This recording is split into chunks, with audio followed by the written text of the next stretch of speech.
12장에 들어오면서 사무엘은 지금 사울 왕을 이스라엘 백성 모든 방백들 앞에서 왕으로 공식적으로 선포하고, 다시 말하면 왕의 취임식을 거치고, 그리고 나서 이제 사무엘의 거취에 대해서 이야기를 하고 있습니다. 그 고별 설교로 우리가 이해한다라고 말씀을 드렸습니다. 여러분들께서는 어떠한 자리에서 내려오거나 혹은 지금 사무엘과 같이 은퇴를 준비하거나 여러분들이 가지고 있는 것을 놓으려 할 때 어떤 모습을 생각하시나요? 아무래도 내가 지금 은퇴를 한다라고 하면 지금까지 지내온 시간들을 잘 정리하고 우리나라 말로 유종의 미를 거두기 위해 노력하지 않습니까? 마지막엔 좋은 모습을 보이려 하고 좋은 인상을 주기 위해서 어떻습니까? 좋은 모습, 좋은 말, 또한 좋은 행동, 그들이 속된 말로 욕을 하거나 아니면 나중에 험담을 하거나 그러한 이야기를 하거나 그러한 행동을 하지는 않을 것입니다. 어떠한 자리에서 내려온다라고 하는 것은 그만큼 아쉬움도 많이 남고 때로는 미련도 많이 남을 수 있을 것입니다. 그런데 오늘 사무엘을 바라보면 어떤 모습이냐면요, 우리말로 우리 생각으로는 정말 이렇게 좋은 모습으로 내려와야 하는데 어떤 면으로 바라볼 때 사무엘은 지금 이스라엘 백성들 앞에서 자신의 은퇴식을 완전히 망하고 있는 거예요. 망한다라는 건 어떤 표현이냐면 이스라엘 백성에게 좋은 모습으로 좋은 이야기만 하고 내려오는 것이 아니라, 은퇴를 마감하는 게 아니라 아주 험담을 하거나 혹은 이스라엘 백성들로 하여금 두려움에 떨게 만드는 그러한 모습을 우리는 오늘 본문을 통해서 볼 수 있습니다. 왜 그러하냐면요, 16절에서 시작하는 것처럼 너희는 이제 가만히 서서 여호와께서 너희 목전에 행하시는 이 큰 일을 보라고 이야기를 합니다. 그리고 나서 말씀 이어가는 것이 뭐냐면 이스라엘 백성들을 심판하는 모습을 볼 수가 있어요. 다짜고짜 지금 나는 이제 사울 왕을 세웠으니 나는 이제 이 사사의 직분을 이 역할에서 내려 놓으려 한다라고 분명히 이야기했단 말이에요. 그런데 그리고서는 돌연 이스라엘 백성에게 이야기를 하는 것이 다짜고짜 너희들 가만히 있고 너희들 지금부터 하나님께서 너희들에게 하시는 것을 보아 라고 이야기를 했는데, 그것이 무엇이었냐면 17절 말씀에 이야기하는 것, 밀베는 때가 아니냐, 내가 여호와께 아뢰리니. 자, 뭐예요? 이스라엘 백성들에게 지금 무조건적으로 이야기를 하고 있어요. 우레와 비를 보내사 너희가 왕을 구한 일곧 여호와의 목전에 범한 죄악이 큼을 너희에게 밝히 알게 하시리라. 한 번 더 이스라엘 백성들은 생각할 때 이럴 수 있지 않습니까? 한 번 더 사무엘이 우리에게 너희들이 왕을 세운 것은 하나님 앞에서 정말 잘못된 거야. 너희들이 세우면 안 되는 거였어. 너희들 다시 한번 돌이킬 생각은 없어? 너희들이 잘못했다라고 생각하지 않아? 너희들이 그 일을 행한 것을 하나님 앞에 용서를 구해봐라고 먼저 이야기를 하는 것이 아니고 여호와 하나님께 먼저 구하는 거예요. 17절에 말한 것처럼 밀베는 때를 이야기를 하고 있지 않습니까? 이때는 계절상으로, 시기상으로 비가 오거나 천둥이 치거나 하는 그런 때가 아니에요. 추수할 때라는 거죠. 밀베를 때라고 하는 것은. 근데 그때에 사무엘이 하나님께 구했더니 우레와 비가 내렸다라고 이야기를 합니다. 다시 말하면 이 얘기는 뭐냐면 수확을 거두어야 하고 풍년이 되었을 그러한 농사가 미리 사무엘이 하나님께 구한 이 한방 때문에 전부 다 황폐해져 버렸다라는 거예요. 망하게 되었다는 거예요. 이스라엘 백성들이 먹을 것이 없어 죽게 되었다라는 거예요. 너무하지 않습니까? 이스라엘 백성들 입장에서 생각했을 때 너무하잖아요. 사무엘에게 그렇게 이야기할 수 있잖아요. 아니 도대체 당신 무슨 일 하는 겁니까? 무슨 짓을 하는 거예요? 하나님은 분명 인정해서 사울을 왕으로 삼으셨고 세우셨다라고 이야기를 해놓고, 그리고서는 지금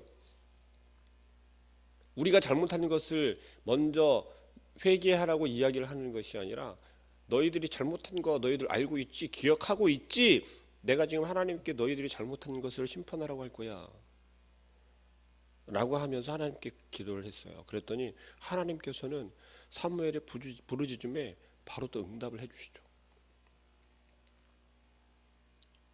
밀밭에 밀들이 전부 다 썩어버렸어요. 다 황폐해져 버렸어요. 거둘 게 없어졌다는 거예요. 추수때가 되었는데.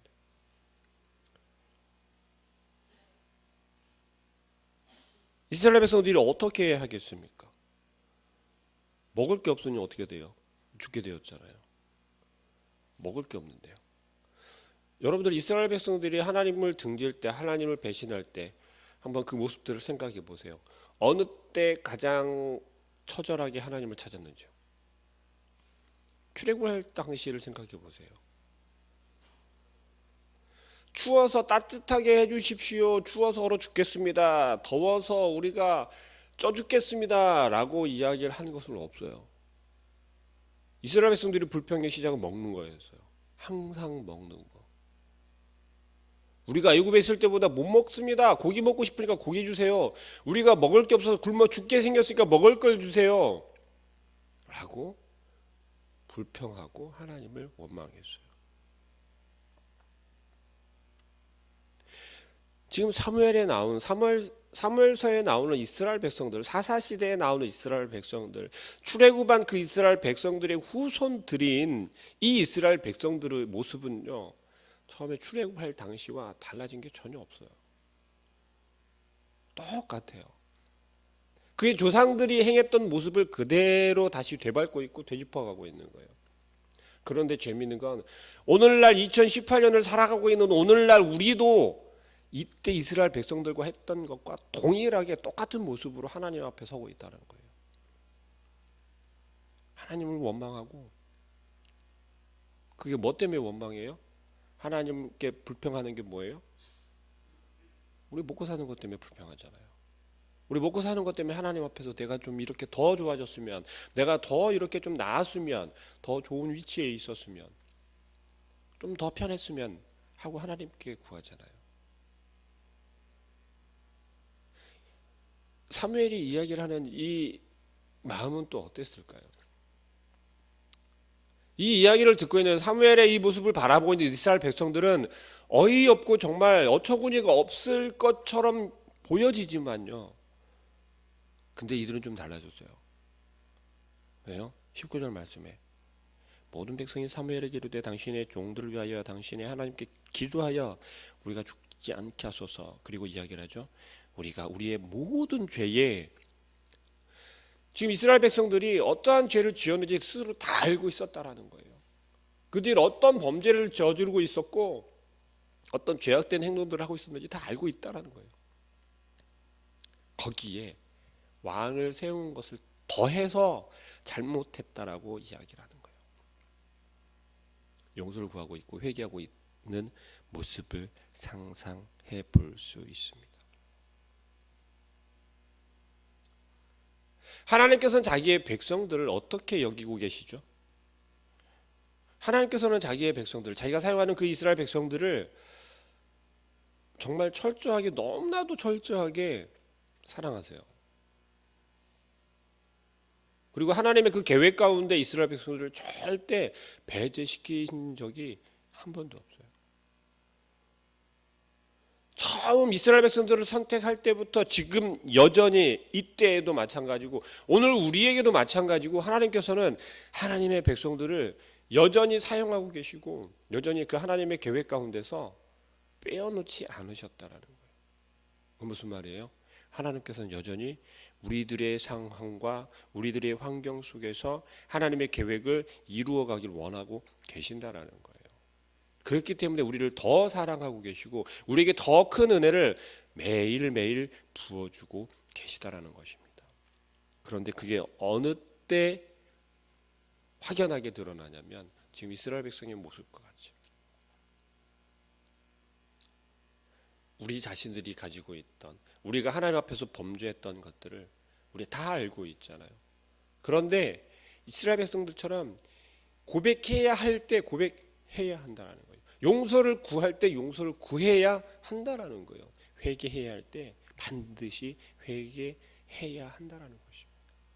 어느 때까지 가지고만 있고 마음 가운데서만 하나님 내가 이걸 잘못하고 있는데요, 하나님께 용서를 구해야 되는데요 라고만 여기는 것이 아니라 하나님께 나아와야 할 때 우리는 나와야 한다는 것입니다. 엎드려야 한다는 것입니다. 사무엘은 이스라엘 백성들을 얼마나 잘 알았을까요? 정말 잘 알지 않았겠습니까? 사무엘이 이스라엘 백성들 가운데 사사를 행한 게 벌써 몇 년입니까? 이스라엘 백성들이 이럴 땐 이렇게 저럴 땐 저렇게, 하나님께서 이렇게 응하실 때는 이스라엘 백성들이 이렇게 반응하고 또 그렇지 않을 때 또 어떤 모습을 보여주는지 너무 잘 알고 있을 거라는 거예요. 우리는 스스로가 우리 스스로를 잘 안다라고 생각하지 않습니까? 난 나를 너무 잘 알아. 다른 사람 아니야. 나는 내가 더 잘 알지. 나를 내가 더 잘 알지. 라고 말하잖아요. 근데 과연 정말 그럴까요? 저도 그랬던 사람 중에 한 명이거든요. 나는 내가 더 잘 알지. 누가 나에 대해서 이야기를 해. 누가 나에 대해서. 근데 그게 아니더라고요. 우리 스스로는요, 절대 볼 수 없는 게 있어요. 그게 뭐냐면 나 자신의 모습은 절대 볼 수 없어요. 우리 스스로의 모습은 절대 내가 스스로 볼 수 없다라는 거예요. 그럼 뭐예요? 진짜 우리의 모습은 나는 절대 우리가 알 수 없다는 것입니다. 누구만 볼 수 있어요? 하나님 한 분만.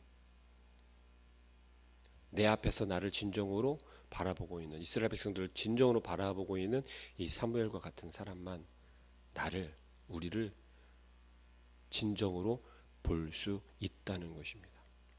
그럼 우리는 그들의 조언을, 격려를 받아들일 수 있어야 해요. 이스라엘 백성의 모습처럼. 사무엘이 이야기를 할 때, 사무엘이 하나님의 두려운 모습을 보여주었을 때, 경고해 주었을 때, 우리에게 경고하고 있을 때, 우리에게 경고의 말을 전해줄 때 우리는 귀 기울여 들어야 하고 반응해야 한다는 것입니다. 16절에 왜 이렇게 시작합니까? 너희는 이제 가만히 서서 여호와께서 너희 목전에서 행하시는 이 큰 일을 보라. 사무엘이 이 말 한마디 했을 때 이스라엘 백성들이 어떤 모습을 보였을까요? 그들은 사무엘의 말에 순종해서 가만히 있었을 거라는 거죠. 그리고 보았을 거라는 거죠. 여호와 하나님께서 행하시는 그 일을. 짐작한 사람도 있었을 수 있을 거예요. 사무엘이 그렇게 이야기를 할 때 분위기라는 게 있을 수 있잖아요. 뭔가 험한 말을 하겠구나. 뭔가 우리를 책망하겠구나. 그런 생각을 한 이스라엘 백성들은 어떤 마음이었을까요? 두려운 마음이 먼저 들었을 수도 있겠죠. 그러나 그렇지 못한 사람들은 어땠을까요? 도대체 또 무슨 얘기를 하려고? 마음 가운데 벌써 그렇게 투덜대는 생각을 가진 사람도 있었을 수 있습니다. 그러나 동일하게 지금 이스라엘 백성들이 보인 반응은 무엇이냐면 돌이키는 모습이었어요. 하나님께 우리가 범한 그 모든 죄들 가운데 그것을 포함하고 우리가 우리의 마음에 우리의 좋은 세상의 인간, 세상의 왕을 세운 그 범죄함도 더해서 잘못했다라고 고백하고 있는 거예요. 용서를 구할 때 하나님께서는 어떠신 분입니까? 반드시 용서해 주시는 분이세요. 우리의 마음을 다해서 우리 진정한 용서를 구할 때, 회개할 때 하나님께서는 반드시 용서해 주시고 회복시켜 주시는 하나님이시라는 거예요. 우리는 이스라엘 백성을 통해서 너무나도 잘 알고 있다는 거죠. 그 잘 알고 있다는 것은 또 어떻습니까? 우리는 또 그걸 이용하기도 하죠. 하나님 나 정말 사랑하시니까 이 정도 잘못해도 내가 회개만 하면 용서해 주실 거야 라고 하는 이상한 생각들을 하기 시작하더라고요. 그러다 큰 코 다친다는 거죠. 하나님 앞에 우리가 생각하는 것 중에 간과하는 것들은 우리는 십계명을 잘 알고 있죠. 그죠? 십계명을 잘 알고 있을 거예요.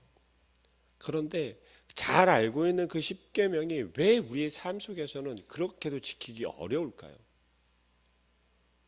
그리고 우리는 그 십계명을 하나님의 그 언약을 왜 우리의 삶 속에서는 그건 너무 어려운 거야. 좀 쉽게라고 하면서 자꾸 우리의 기준으로 그것을 약화시키거나 간소화시키거나 아니면 자꾸 넘겨버리는 때가 많을까요? 그것은 이스라엘 백성들이 왕을 세우기 위해 행한 모습과 다르지 않다라는 거예요. 그것은 뭐예요? 하나님께서 다스리시던 그때에는 두려운 게 없었어요. 불편한 게 없었어요. 부족한 게 없었어요.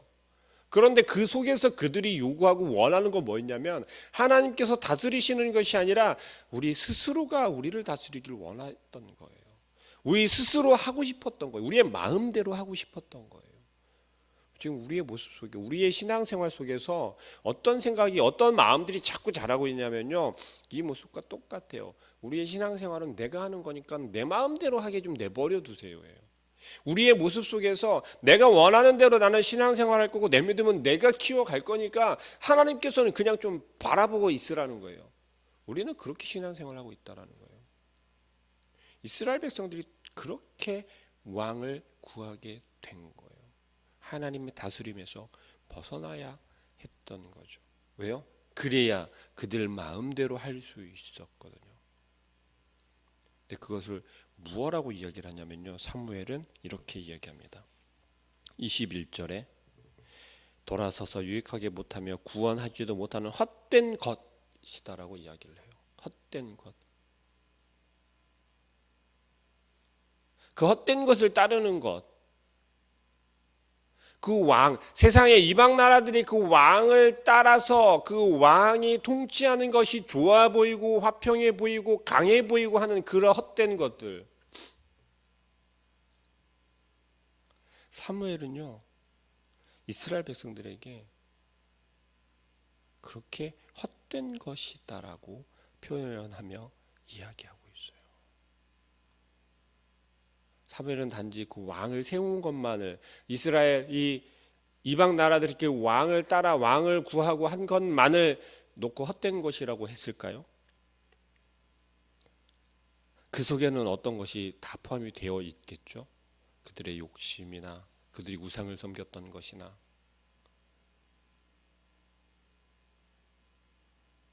그러나 사무엘이 지금 강조하고 있는 것은 바로 그거라는 거죠.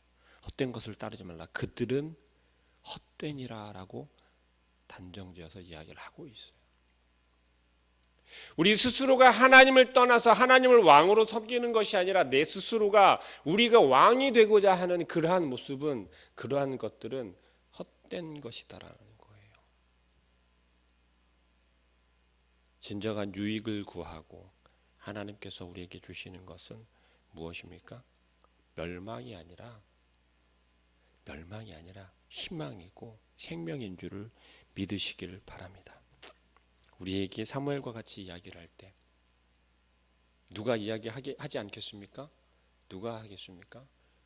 하나님이 전해서 하나님께서 말씀하시는 그 말씀을 통해서 우리가 들을 때 우리의 마음 가운데 흔들림이 있거나 찔림이 있거나 우리 마음 가운데 떨림이 있다면 우리는 반드시 생각해야 할 것입니다. 내가 잘못한 것이 분명히 있구나. 드디어 또 잘못하고 있구나. 또 내가 하나님의 목전으로 나오는 것이 아니라 자꾸 벗어나려 하고 있구나. 그럴 땐 이스라엘 백성들의 모습처럼 하나님이 요구하시는 것처럼 하나님 앞에 엎드려서 주여 내가 또 범죄하였습니다. 나의 마음을 붙잡아 주십시오. 내가 하나님의 목전을 떠나지 아니하도록 하나님의 말씀을 떠나지 않도록 붙잡아 주십시오라며 엎드려 용서를 구하고 회개할 수 있는 우리 모든 성도님들 되기를 또 오늘 하루의 삶이 되기를 소망합니다. 기도하겠습니다. 사랑하는 하나님, 하나님께서 이스라엘 백성들에게 말씀하시고 이스라엘 백성들에게 요구하신 것, 그들이 주님 앞에서 아버지 하나님의 목전에서 행한 악한 것들을 기억하고 두려워하는 마음으로 주 앞에 나와 엎드려 회개할 수 있는 그러한 용기를 우리에게도 허락하여 주시고 오늘 하루의 삶을 살면서 우리가 온전히 지켜야 할 것이 무엇이며 또 우리가 스스로 왕이 되려 했던 것, 욕심을 부리려 했던 것, 그것이 무엇인지를 기억하게 하여 주시어서 하나님, 우리가 세상 가운데, 우리의 삶 가운데, 우리 환경 가운데에서 그 욕심을 내는 것이 아니라 나눌 수 있게 하여 주시고 우리의 마음 가운데 붙잡고 있는 것이 아니라 내려놓을 수 있는, 그리고 아버지 하나님의 말씀을 떠나는 것이 아니라 다시 그 말씀을 부여잡을 수 있는 지혜로운 저희 성도들 될 수 있도록 하여 주시고 우리 프로교회 모든 지체들이 될 수 있도록 주님께서 역사하여 주시옵소서. 예수 그리스도의 이름으로 기도합니다. 아멘. 하늘에 계신 우리 아버지여, 이름이 거룩히 여김을 받으시오며 나라의 마옵시며 뜻이 하늘에서 이루는 것 같이 땅에서도 이루어지이다. 오늘날 우리에게 일용할 양식을 주옵시고 우리가 우리에게 죄 지은 자를 사하여 준 것 같이 우리의 죄를 사하여 주옵시고 우리를 시험에 들게 하지 마옵시고 다만 악에서 구하옵소서. 대개 나라와 권세와 영광이 아버지께 영원히 있사옵나이다. 아멘.